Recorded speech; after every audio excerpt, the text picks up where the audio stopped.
Tu sais, les Arabes, ils avaient inventé Machiavel avant toi. Hein.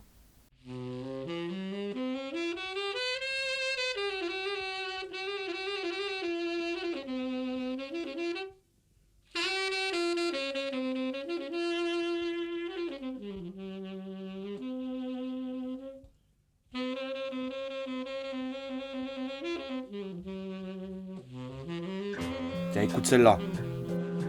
Wallah, cette histoire, elle va te retourner le cerveau, gars. En fait, le récit, il prend place lors du siège d'Al-Koufa, en l'an 815. À cette époque-là, le général Artama, un grand général du calife, il essayait de prendre cette ville.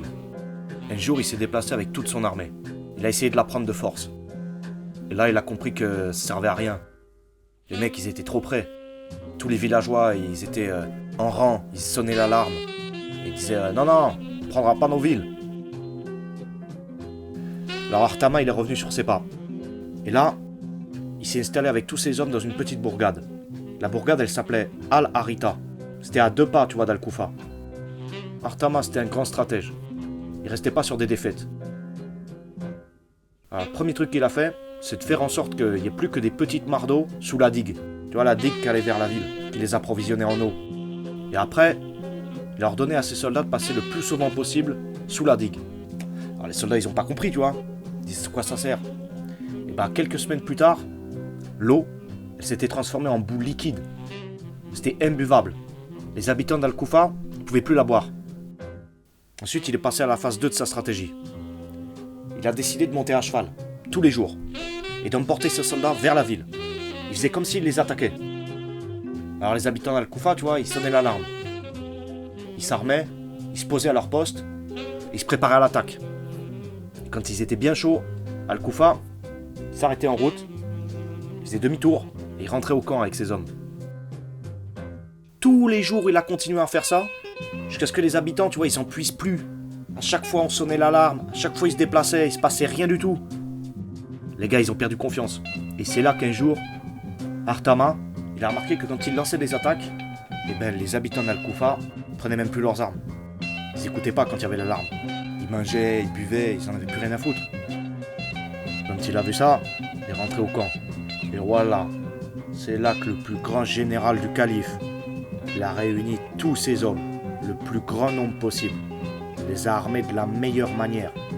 Il les a pris et il a foncé sur Al-Koufa.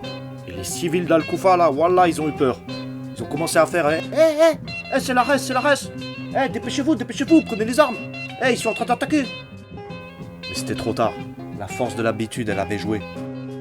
Les soldats, ils y croyaient pas à l'alerte. Ils ont continué à taper le carton, à boire des cafés en terrasse. Artama, il est entré dans la ville. Il a tué la plupart des habitants. Puis voilà. Il avait gagné, tu vois.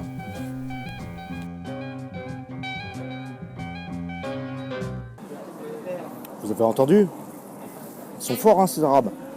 Donc, ce que j'ai lu, c'était tiré du livre, le livre des Ruses, qui a été traduit par René Kawam. Et René Kawam, c'est un mec qui a entrepris en fait de détruire toutes les anciennes traductions datées du 19e siècle en France concernant l'orientalisme, notamment les Mille et une nuits.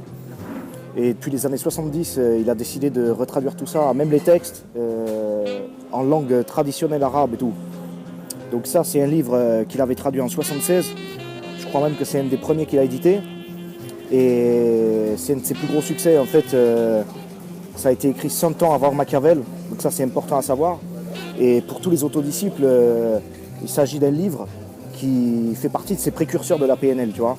Parce que c'est comment, par les contes et les récits, semi-historiques, semi-inventés, on peut établir des stratégies dans sa tête, dans sa vie, et puis les appliquer aux autres, tu vois. On peut rapprocher ça du livre de Dale Carnegie, Comment se faire des amis.